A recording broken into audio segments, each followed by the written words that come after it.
Morning everyone, this is Charlotte and this is a podcast called Chatting in Cars. I pick out random topics, I talk about them in length on tangents because I'm old and I nearly have dementia probably. No time for dementia jokes, on with the stir. Here we go! Okay, so it is Monday, I've got 4 days left worth of work, so I'm going to try and squeeze as many podcasts as I can in over the holidays. I've got a 6-week break where I can finally be my divine feminine self. So there's a disclaimer at the start of this podcast because I do swear and I do talk about sensitive topics. You don't have to listen to it, of course. You're an adult, I would hope, given the rating I've given this podcast. I hope that you make the wise decision. If you feel sensitive about these topics, don't listen. It's called autocracy or something, autonomy. One of them. Sorry, I'm absolutely heavily caffeinated. So, right, my topic for the day is boss bitch. Or, actually boss bitch, that's it. I was listening to some tarot readings this morning and, very positive ones about women being empowered and stuff like that, and how it's wonderful to be a boss bitch and how to be perceived as a boss bitch, or how someone perceives apparently me as a boss bitch. Very general readings. So it got me thinking about, what is about being a boss bitch? And honestly, the term bitch generally means a derogative term, right? It's perceived to be not a nice thing, but apparently it's changed over the last couple of, decades or so. But in the 60s, if you were a bitch, then, it was a horrible thing, especially in the 80s when women were trying to come up through the ranks of employment. If you were perceived in the workplace to be a bitch, you generally weren't, smiled upon. I mean, it's part of the female culture as well, this part of this stigma attached to women, whereas if you're a bitch, then it's something horrible, but it's just a female dog, so I don't know what's going on there. It's I love doggies. Yes, way too much caffeine this morning. So, obviously the terminology has changed over the years. Now, boss bitch is something that's positive. It means that you're assertive, you're in the affirmation, you can get shit done sort of thing. I've even got the Nicki Minaj song stuck on my iPod. Every time I go and do my deadlifts and stuff like that, I'm listening to Boss Ass Bitch, and I love it. Even though, part of my subconscious is sitting there saying, bitch is a horrible word. Why would you? At the same time, again, it's just a female dog, and you're like, why are we referring to ourselves as dogs in the first place? I don't know. Part of my sort of weird, reductive kind of approach to human interactions is very weird. I just don't see, I would like to say you're a boss, just in general. Boss seems to be a gender or a sex ambiguous term. You can be both these days, I suppose. It doesn't seem to be a male thing anymore. I don't know why. But what does it mean? I mean, given the context, obviously it's something to do with maybe your employment, or the way you approach employment, or the way that you approach your lifestyle. You can be a boss-ass bitch and still not be employed. I would like to assume it's something to do with being competent in what you do in life. Generally your approach to life. It's like handling things well and getting on with things. It's not someone who's going to bottle it or get afraid. Or maybe if they are afraid, maybe they just handle it anyway. It's very, it's forward thinking, I think. It's something to do with, being growth oriented. You're not just going to sit on your ass and do nothing. You want to handle your shit and make sure it works, right? When it comes to, the esoteric, it's more to do with, say, being in control. Even if you're talking about tarot, for example, the Empress is a boss-ass bitch. She's very much the one that handles everything. We could talk about the Emperor as well. He's a boss-ass bitch if he wants to be. I'm totally cool with that. But, But the Empress is perceived to be the ultimate female, besides Gaia herself, I guess. She's worth 4 queens. She can handle her emotions. She handles her pentacles, which is her money. The cups is emotions. Her wands are a manifesto, wishful thinking. She can handle that and get it done. What's the other one? Swords. Swords is action. She definitely gets shit done. So wands must be planning. I lose track of which ones are which, because in order to be the Empress, you have to get all 4 of them down and to be able to master them. So it's interesting to see how that unfolds. Even in the esoteric or in tarot terms, it's still considered, part of that. Whereas I always thought, tarot would be a bit more liberal, less inclined to use derogative terms. But, is it a derogative term anymore? I don't think so. I don't know. Interesting. But I don't know, maybe I'm just biased because of the way my parents raised me, sort of thing. My mum was like, don't you let anyone ever call you a bitch. I'm like, all right. Yeah. My mum's got weird ideas. Anyway, so systems change, context changes. We got to adapt, really, isn't it? So how do you become a boss-ass bitch? Well, you keep your shit together, for a start. Or at least you get your shit together. Sorry, I'm just bypassing a bus who seems to want to slam on the brakes to take on a bunker. Weird person.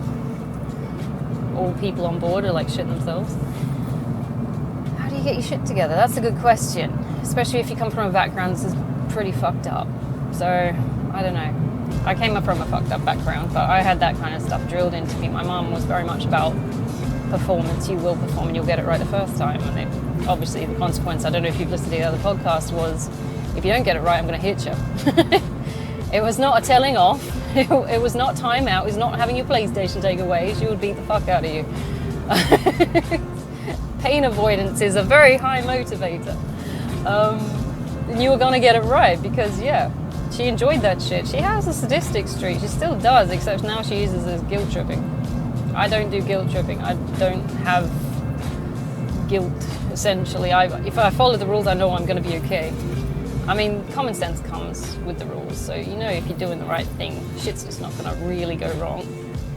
We all live within the confines of a conscience, most of us, unless you're a sociopath. You could be trained to be a sociopath, I know that much. If you've gone through enough trauma and shit, you can really shut down your emotions and perform anything. Which is probably not a good thing. It's definitely not a wholesome thing. But no, yeah. And that shit can be treated as well. You know, conditions, responses can always be treated. They can be unconditioned. But that's, you know, cognitive behavioral therapy. So, what do you do with that boss-ass bitch? I suppose, there's some good books about psychopaths as well. I'm sorry, I know I'm going off on a tangent. It's like, not all psychopaths are bad psychopaths. People get this huge stigma about psychopaths. It's like, no, it's just the ability to shut down your emotions when it counts to be able to get the job done. I mean, anyone that's been like in the SAS or stuff like that, they have to be able to shut their emotions down and not let them get in the way of these horrible experiences that they have to get through in order to get the job done. So I think I read a book about that one time. It was definitely about soldiers, I remember that, and psychopaths. I'll have to Google it. But it was pretty interesting. But these people start off like really warm, fuzzy, normal, perceived to be normal people, and then the training they have to go through in order to perform these tasks and not let it get to them, or to minimize the impact of it, the negative impact on these people, is astounding. It's incredibly interesting. But the way I was raised with my parents being both berserkers, as an understatement. Sorry, that was me. Get rid of my visor. Come on, Laurie, we need to get around you. But the way my parents raised me, it was to shut down emotions and perform, essentially. The more you cried, the more you got hit, the more... My dad was really big on not hearing us, and it sounds weird, but laugh, because when we laugh, we're loud as kids, right? We just give up. We just let go and we let ourselves be happy. And my dad was very big into, shut the fuck up. Which is odd, because I don't think I could ever tell a kid to shut the fuck up now to their face for just laughing and having fun. The kids are kids, right? But he was big on the keeping quiet and shutting up. He was seen and not heard kind of parent. But he has mental issues himself. My mum was, the same way, but with a means to control. My dad was there to control, but my mum really wanted to control us. She had the management of the family on the, 3D front. So if you wanted to really get into my mum's good books, you were compliant, you were quiet, and you were competent, and you got the job done. And focused helped you. I mean, ideally that would turn you into John Wick, right? These little mini John Wicks running around, that'd be so cute. Don't fuck with their puppies. But someone fucked with my puppy. All I did was divorce him. Maybe I should think again about my approach. But you've got to have a certain level of confidence and all those things just to be considered a boss-ass bitch. It's got to be you surrounding the idea of getting the job done. To not have to constantly defer to other people for help. it's very much a sort of sigma thing. Most people say it was an alpha thing. If you're looking into personality types, so go alpha, beta, sigma. There's a few others, I can't remember them, but they're the most dominant ones. I mean, nobody wants to be a beta bitch, right? Most people are like, oh yeah, I'm an alpha. And it's like, yeah, right. Do you know what an alpha is though? And to be honest, I'm more sigma because I like to be on my own. I like to do things my own way. I'm not looking for the approval of other people. I couldn't be fucked being bothered. If you want me to lead, I'll lead if it's jobs to do, but I'm not doing it for social approval or anything like that. Alphas tend to want the social approval so they can lead. I'm like, I could care less either way. As long as the job gets done, I don't give a fuck. If people like you, good for them. Anyway, what's the next job is, you know? That to me is... Because you've got to have a certain level of leeway. I mean, if you're constantly seeking your people's approval to get a job done, and you're constantly trying to be seen in the good light as for updoots or you know, seen as a benevolent person, you're not going to be able to handle the dirty work of the job either.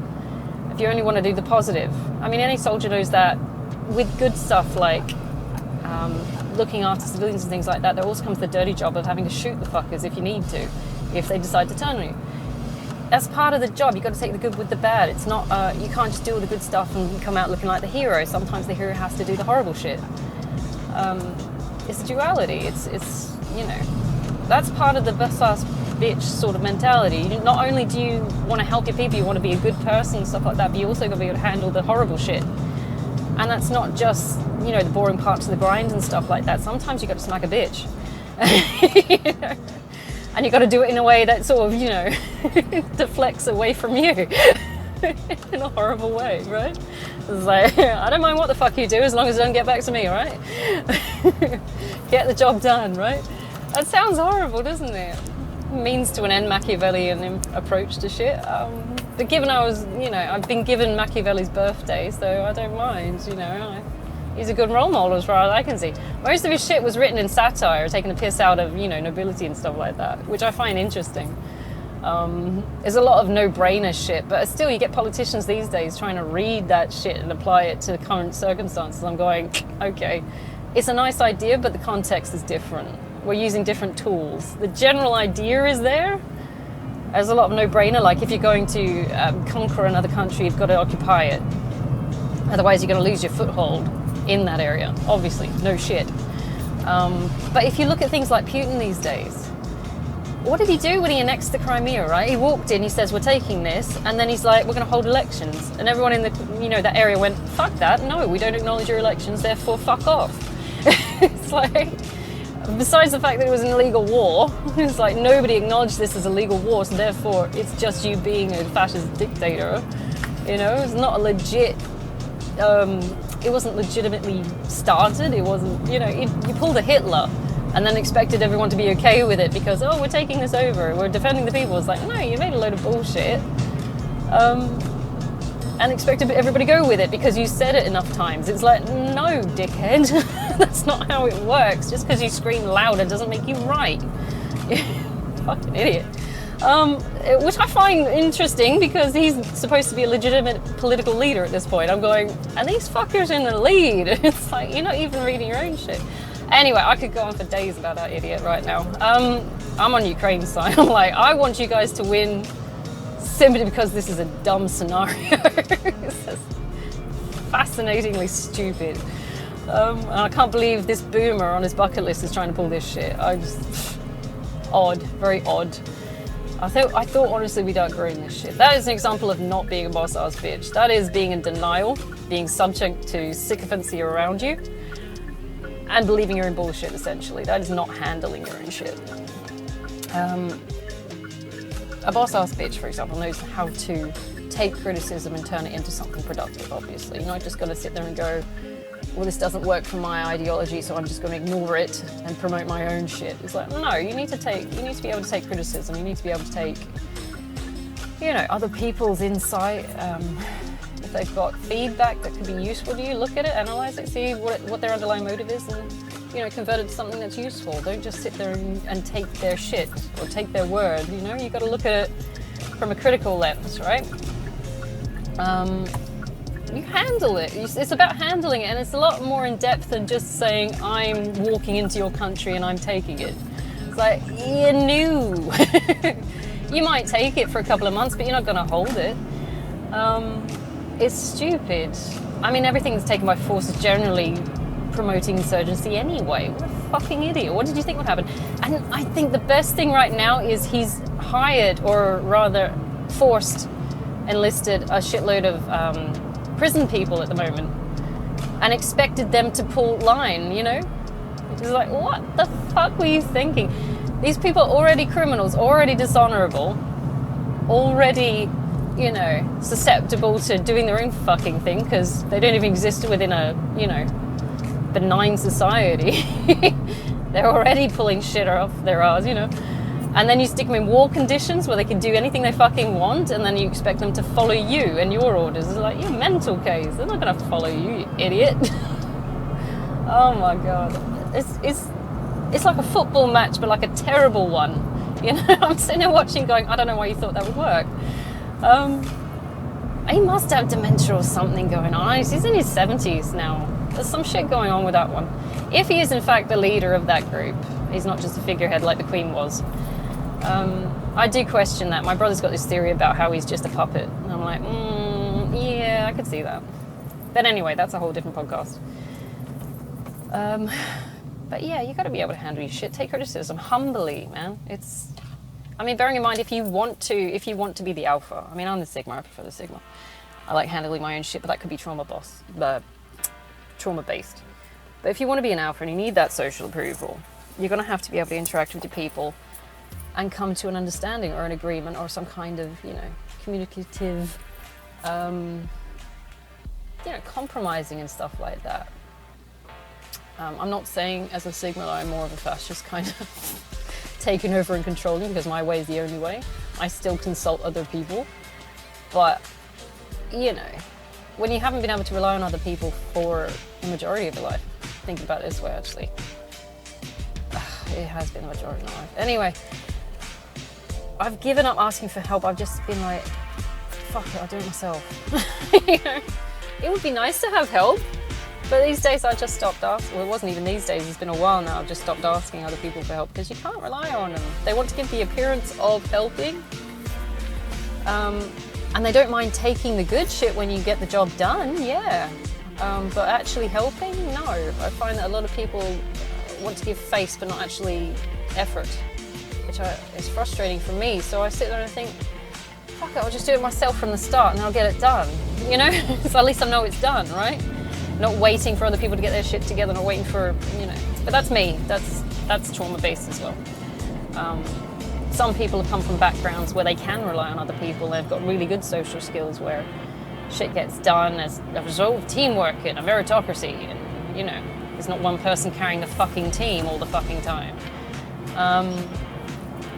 Which is my experience, to be honest. But anyway, some people have got that, and it's nice to have that advantage and that opportunity. But ultimately, as far as I'm concerned, and my theory is, you might as well develop yourself, because inevitably you're going to end up alone anyway. Everybody's got their own agenda, everyone's got their own plans. They're going to diversify their lives into a position where they can benefit. So you need to be able to stand on your own 2 feet. I mean, it's great to work with other people, but you got to stand on your own 2 feet, dude. No one's going to bail you out. That's adulting. Everyone's got their own shit and drama to deal with. They're trying to handle their own shit. We carry our own pack. You know, you keep, as a side note, you also get to keep your own kill, but you will carry your own pack. No one's going to carry it for you. I mean, as soon as you start carrying someone else's pack, you create a liability, and you get taken out just by overloading yourself, because I almost said the C word there, because some a-hole decided to, you know, bitch out. So it bugs the fuck out of me. And I've had these fuckers the majority of my life. They start off promising the world, and, you know, give it a couple of months or something like that. They've, you know, I quit my job because of the stress, or I can't handle this, or they just rage quit shit because it doesn't suit their ego. And you're sitting there slogging away at your job and trying to keep the shit afloat. And you're sitting there going, I'm carrying my pack, your pack, and everyone else's fucking pack here. Why am I doing this? I can't stand this. And then you get stressed out and overridden. So, you know what, you gotta understand, it's gotta be even. I mean, that's one thing I'm looking now at relationships. It's like, I'm not looking for a position where I want to take care of them, but at the same time, if it's unrealistically where I'm having to work all the time, pay for them and get shit done for them because they refuse to get it themselves. I mean, there are glitches in relationships where, you know, one of you will lose a job. That's fine, but it's not a permanent situation. You don't sit on that and expect the other person to carry your ass. You don't, because they've got maybe the better income, or they've got, you know, you still need to make the effort to try and find another job, get your shit together. Don't just bitch out and fucking leave the other person to deal with your trauma. You know, you've got to handle that trauma. Which is why I don't do victim mentality. I hate that shit. I really do. Then again, I never had a chance to do the victim mentality as well, so my parents weren't big on victim mentalities. You fixed it, or you fucking sank. It's like a very sink or swim childhood I had. They leave you to your own devices unless you're being disciplined, and then, you know, or given orders. And it worked for me. I mean, it was horribly traumatizing, but it worked. You learn pretty fucking quick what you will and won't tolerate, or what you will and won't work towards. And if you can't handle the stress, you got to find a way to handle the stress.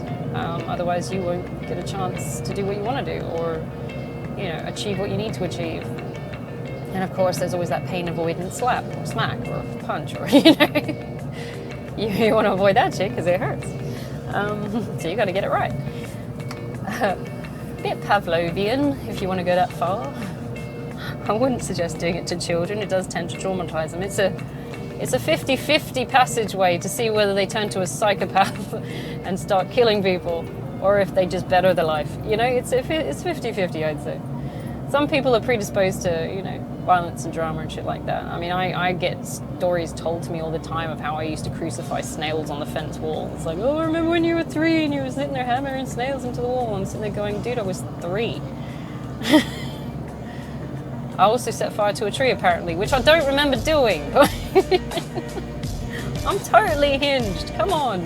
I know what I'm doing. But no, these are all things I did in my childhood where I was experimenting with stuff. I wanted to see what would happen and stuff like that. As you become an adult, you know not to do dumb shit because you'll get in trouble. It was very much free form in childhood. We were left to our own devices. Unless, of course, we were doing things for them. It was interesting. Either you were working for them in service, yes, or you were being disciplined, yes, or, you know, or you're at school. I liked school. Or you're on your own. It's like anything to do with that kind of maternal-paternal interaction where you try and build and foster relationships with your parents wasn't there. I remember sitting on my dad's lap once and feeling very fucking uncomfortable. He's like, you want to come for a cuddle? I was like, fuck no. Fuck no, I don't like you. And that was, I think, when I was about 5 or something. I'm like, I fucking don't like you. That's not just the autism. That's genuinely bad experiences, because not being able to rely on a paternal figure who basically ignored me unless they were shouting at me, or, you know, throwing things around, going berserker mode. Luckily, he never hit me. I don't know if that's luck or, you know, just, I don't know, trying to avoid jail time. I don't know. My mum didn't hold back, so it's okay apparently, because it was a girl hitting a girl or some shit like that. I don't know. That was what was drilled into as well. Boys aren't allowed to hit girls, but girls can hit girls, yeah, especially if they're like, what, 3 foot wide and 3 foot wider than you and 5 foot taller than you. It's fine to hit them. Yeah, and to be hit by it. And you take it because that's your parent and they know best. It's like, no. That's not a good thing. It was a very scary thing, and I was very much afraid of my parents for years. Just afraid. I think I got to about 12 and I was just fucking angry with them. Because I looked around and I saw what my other friends were getting as parents, and I'm sitting there going, fuck you. How come I got the shit bit? I think maybe that was about the victim mentality as I got. I don't know. But the skills I learned from that, astoundingly efficient as an adult individual. Very good. hard-won skills, lots of scar tissue, a lot of experiences which may be unrelatable to people that keep playing the victim. My ex-boyfriend was one. He wanted me to feel sorry for him for doing dumb shit. I'm like, I can't do that, mate. Alright, you are in the overtaking lane doing 70 on an 80. You're an asshole. Sorry, this guy is just up. He's just an asshole. Do you ever get that where people sit in the fast lane and then do 10 under for no fucking reason? No fucking reason. Douche. Who is it? It's an old lady. Are you on the phone? Oh, she's rifling through a bag now. Idiot. Sorry. Peak traffic time. Someone doing 10 under in the fast lane. I can't believe that. See, that's kind of shit that bugs. She's putting on makeup now. Oh my god. People. Anyway. So, this is why I don't leave my house. Is this part of my, trauma-created standards? I don't know. So, where did I go? Let's go for boss bitch again, because, that's what we're aiming for. As I work, what does it mean to be a boss bitch? Because I've gone on a huge tangent, I always fucking do. As it's got to be women, although it could be men as well. If you want to be a boss bitch, you can be either way. When I talk about male or female, I talk about sex. I don't talk about gender. I don't think gender exists anymore. I think it's been greyed out. Nobody's following the rules for gender because the rules are obsolete. There are some 1950s plutonic bullshit. It was a post-war reaction, so trying to recreate values which were just not needed. So, what are we doing? Okay, so if you want to be a boss bitch, you got to be, but you got to be competent is the main thing, I think. Competent, driven, assertive. You got to get your job done. I mean, you could think of the SAS. They're definitely boss bitches. The male SAS. Go on then. I'm a boss ass bitch. It's like, I know, darling. Show me how you grow up, people. What a turn on. But they handle their shit. And they know how to get the job done. And they're like one of my favourite army people at this point. Because they're just highly trained and highly competent and know how to do their job. I appreciate the people that can do that, because I've worked with people who can't do that, and it drives me fucking nuts. So, when you find someone who can do all the jobs, it's respect, I think. I give out respect for it. And it's hard to get my updo, shall we say. It's my approval. Because there are guys at the gym who have my approval. Because they're not doing stupid shit like peacocking and they know how to handle their shit. They wipe down all the weights and things like that. They have my approval. It's hard to get my approval. You got to earn it. I don't just give it away willy-nilly to anyone because I want to fit in. It's like, if you have my approval, if I'm willing to hang around you, because I prefer to be on my own, to be honest. But if you have my approval, then that's worth it, I think. Because sometimes I don't have my own approval because I've done something stupid and I think I'm going, you fucking idiot. So why did you do that? But, I'm not one for just handing out shit for free anymore. I tried doing it when I was like in my teens because I just wanted to fit in and stuff like that. But these days I'm like, dude, you want my approval, you got to show me you're worth it. And that takes earning it. Same as my trust. So... yeah, I don't know. Maybe I'm just, my standards are too high. Well, fuck that. No, my standards are not too high. People aren't crying hard enough. The amount of shitheads I've met in my life. Boss ass bitch. I mean, you do come across as a bitch as well. Because you're not willing to, drop your standards for shitheads. But if you want the job done and you want it done properly, you're going to up your standards, aren't you? It's like, I'm not taking half-assed and saying it's okay. It's not fucking okay. Particularly if you're taking my resources, which could be distributed to something more worthy or, used better, more efficiently. If you show me that you're fucking around with my resources, I'm going to get angry, It's like when I my last relationship, I was pouring all my, time and effort, resources and my emotions and things into it, only to have him turn around and be a complete fucking idiot. And I got angry and I left. And I didn't rage quit. I walked out respectfully. I'm not going to lose my fucking rag over this arsehole. But then he wonders why I didn't come running back, and I'm going, because you're a piece of shit and you wasted my time. So what did you expect, a fucking medal? He was surprised, I think, that I didn't chase him. I'm going, you mental case, why would I chase that? You treated me like shit. Idiot. And part of being that boss-ass bitch is to know when to cut off and to draw the line and say, no, this is not good enough, it's not working, it's a waste, and know when to quit. And you have to leave gracefully. Because if you lose control, you lose face, you've lost the war, haven't you? You're like, we're going to do this with focus and control. I'm not going to have a tantrum. I am not going to lose my shit. I might cry, but I tell you what, it's not going to last forever. And by the end of this, I'm going to rebuild, and it's going to be better than anything you could have fucking had anyway. Because fuck you, the liability's gone. And that was the biggest thing when I moved out, when we got evicted. So yeah, we got evicted, he didn't tell me. Yeah, he's an arsehole, he's a petty arsehole. He wanted control of the situation, so he used a mission against me and didn't tell me we were getting evicted, so I would have been homeless. So yeah, I regrouped pretty fucking fast, mainly out of rage. So part of being a boss-ass bitch, I guess, is to be able to recover quite fucking quickly. I know he didn't, because he's an idiot, and he moved in with one of his mates. I'm sitting there going, you can't stand on your own 2 fucking feet, can you? No, he can't. So anyway, that was the best thing I could have done, is just leave. Just remove myself from the situation. I know that if I had stayed, I would have just got angry, would have got frustrated. Yeah, it's not good for me. I left. I knew when to draw the line. I regrouped quite well because I tend to overkill things, if that makes sense. I overload myself.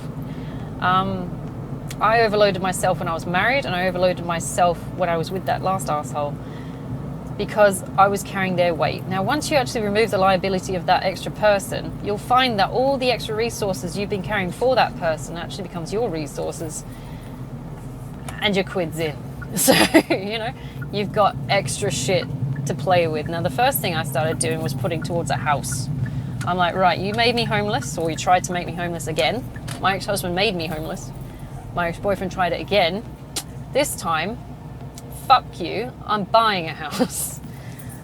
I mean, one of the worst things you can do with me is piss me off and then turn your back. It's a very stupid thing to do, and it sounds a bit maybe conceited or arrogant and stuff like that, but the way I was raised, don't piss me off and then ignore me. It's not a safe thing to do. It's like starting a fire and then going out for the days. What are you fucking doing? Seems illogical. But I think he thought I was the kind of person that will crumble. And given my experience and my background and where I come from, what I've come through, I'm not the kind that crumbles. I just don't. I don't panic. I don't crumble. I don't, I might cry, but that's it. It's like, and even then it's like, for a couple of minutes, and I'm like, okay, what's next?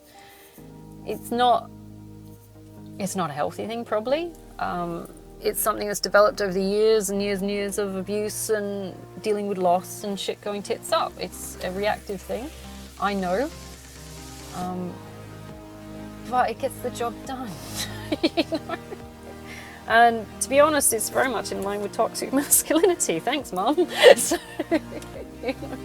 But I think he expected me to crumble and to lose my shit and to go into depressive mode and shit like that. I'm sitting there going, no, wait, look at this. I've been divorced, darling. I've done this game before. I know how to deal with this. I've had this on a bigger scale. You are a fucking blip compared to what that arsehole was. And I know how to regroup. And that comes with experience. And that is perceived to be a boss-ass bitch move. And the best thing you can do is you can just cut off the liability, reassess what resources you've got, put more into it, and start rebuilding on your own, if you have to. It would be lovely to build with someone. I would like to find a male counterpart that is a boss-ass bitch too. But for some reason, these fuckers, I don't know if I'm just dealing with the dregs or something at this age, because he was 40. I assumed he had some level of maturity at this point, but I don't know. Apparently not. I think I'm dealing with the dregs. All the good ones are probably married or something. Or at least sucked into relationships where they think it's the right thing to do. I don't know. But you gotta regroup. You can't crumble. I mean, you might feel shit for a bit, but your ability to rebirth yourself, reconstruct yourself is phenomenal. And it comes with age and experience, mainly experience, because you can do this at a young age. As long as you've had enough experience, you know how to rebirth yourself. You come through it again, and yes, you will survive. You will definitely be able to rebuild and figure your shit out. The thing is to just keep moving. Don't let some asshole shit on you and assume that's it. That's part of being a boss-ass bitch. You want to keep going. That's also how you do it. Everyone's different, of course. Everyone wants to take a different area of life where they become this confident person. I don't know if I'm so much confident as I am fucking tired at this point. Because not only have I been handling the female side of things, I've been handling the male side of things. I'm doing fucking everything because I'm the only person right now in these circumstances left to be handling. So I'll be, working my ass off in a job. I'll be running businesses. I'll also be, handling all the home stuff as well. I'll be handling the taxes. I'll be doing my food shop. I'll be doing everything's that sort of, I do everything. I'm a jack of all trades sort of thing. So if you want to become sort of a boss entity, I suppose it's best to diversify. I can't imagine a person who isn't willing to do everything or have a go at everything. I mean, I know we're supposed to be delegating things, but you got to be good at it first yourself before you start handing it off to other people, right? A good soldier never leads his troops into, or her troops, I should say, into an experience that they themselves haven't done first. It's stupid. You want to know the outcome. You want to know that you're going to win, that your people are protected, and you can manage it. Any loss or anything is minimalized. Any risk is minimalized. I want my people to win. So I wouldn't fuck around and find out. I would want to know exactly what's going on. And that's going to be my approach to the next relationship. I'm sorry, whoever ends up with me, because I'm going to need to know absolutely fucking everything, because I'm not winging it this time. Which is a bit intimidating. I think that's why guys are scared of me, so, But I've been through enough, dude. I want it to work this time. I know what I want. I know how to get there, and I know I'm going to be happy on my own, regardless. So at this point, whilst I do need a partner, yes, and I admit that, I do need a partner for some things. It's not the be-all, end-all. I'd probably give it to myself, to be honest, but, or find a way to replicate it. But it would be nice to have someone I can actually rely on, and, sort of like an alliance, but at the same time, I keep getting these shitheads that just don't want to do the work. I don't know what it is. Man-child syndrome. I don't know what that is. So you find yourself having to carry everything. It's frustrating, but you know what? In terms of survival, if these fuckers decide to turn and, fuck around and find out, the finding out is going to be significant for them, but fine for you, because you'll be fine. You'll be standing on your own 2 feet handling your shit while these assholes are, living in a van, staying at their dad's house, because they're incompetent assholes. I'm sorry, I'm talking about my ex-husband again. He really fucked himself. Talk about self-sabotage. Anyway, I'm going to leave it there because I've got stuff to do. Mainly go and teach sports, I think, actually, to a bunch of kids who are on their last week of school. And they just don't want to be here, and it's hot. It's going to be 45 degrees or something today, Celsius. But we all have to be here, and we all have to get paid, and this is getting the job done. So, from one, I suppose, mercenary to another, I hope you have a great day. Take it easy. Don't forget why you started this shit, why it needs to keep going. And don't forget, it's temporary. You still get, a break to yourself. Make sure you make time for yourself. Don't let people get to you. Don't stress out. And hopefully we'll see you in the next podcast tomorrow.